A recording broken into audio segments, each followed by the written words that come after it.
La economía del antiguo régimen estuvo basada en la agricultura y la ganadería, aunque poco a poco empezó un crecimiento paulatino y constante del comercio y la industria.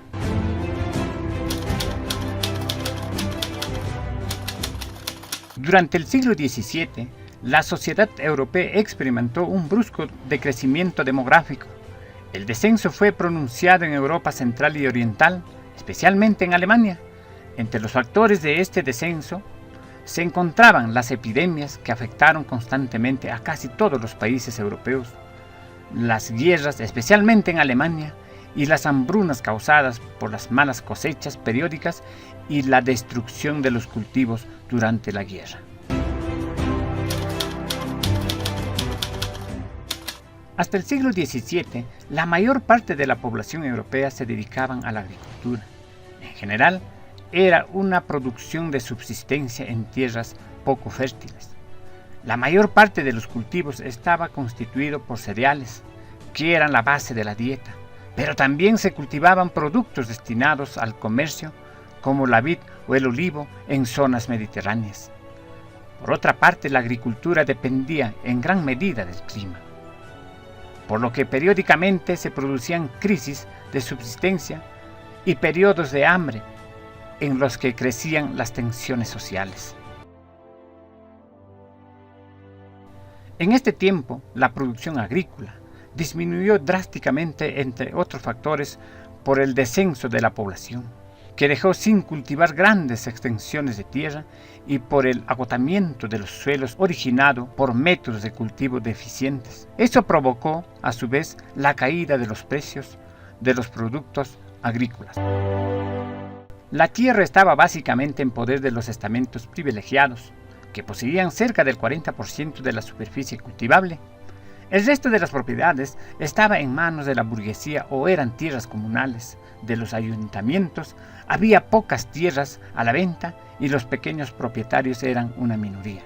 Los campesinos que no poseían tierras estaban sometidos al régimen señorial, es decir, eran siervos de un señor que les permitía trabajar una parte de sus tierras para su sustento a cambio de su trabajo gratuito ciertos días de la semana y al pago de una renta.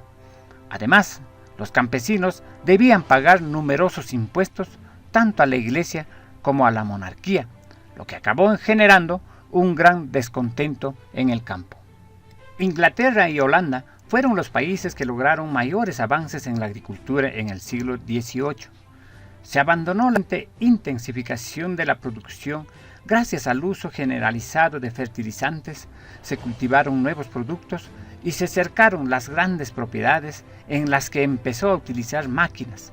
A fines del siglo, en Inglaterra se desarrollaron nuevas mejoras técnicas que configuraron una auténtica revolución agrícola. Introducción de arados de acero, uso de abonos químicos, cultivo de plantas forrajeras, mejora de la calidad del ganado, entre otros. En gran parte de los países de Europa, los valores predominantes en la sociedad de la época del absolutismo fomentaban la inactividad.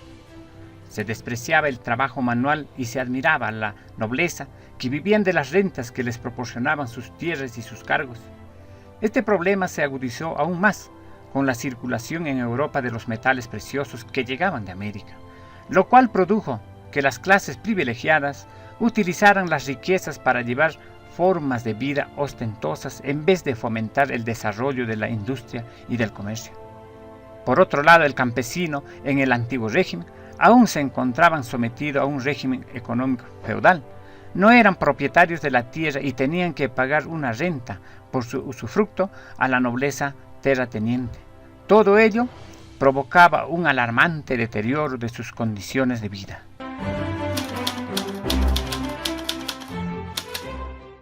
La industria del antiguo régimen fue impulsado principalmente por los monarcas, quienes intentaron renovar el sistema productivo a través de las reales fábricas, pero estas instalaciones eran grandes talleres artesanales antes que industrias modernas, debido a que estaban destinadas a la producción de armas o artículos de lujo y no empleaban maquinarias ni formas modernas de producción.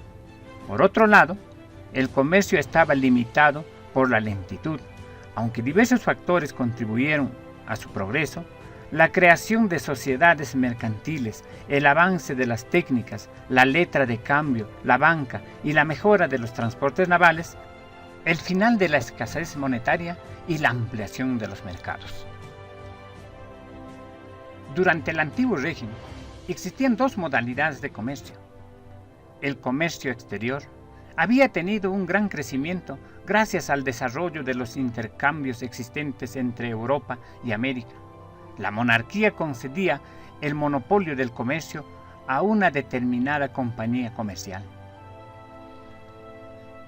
El comercio interior atravesaba por dificultades debido al control gremial, la pervivencia de diferentes pesos y medidas regionales y la existencia de aduanas interiores, lo que dificultaba el intercambio comercial entre las regiones de un mismo país. No obstante, esta actividad consolidó el poder económico de la burguesía. En esta época predominaron dos doctrinas económicas. El mercantilismo fue una teoría económica basada en la creencia de que la riqueza del mundo era fija y que cada estado debía conseguir la mayor parte posible. Su objetivo fue la acumulación de metales preciosos y el logro de una balanza comercial ventajosa, que las exportaciones superaran a las importaciones. Para conseguirlo, los gobiernos desarrollaron una especie de nacionalismo económico a través de medidas como el fomento de la industria nacional, la reglamentación de la producción y el comercio, el apoyo a la conquista del mercado exterior y la imposición de medidas proteccionistas para el mercado interno.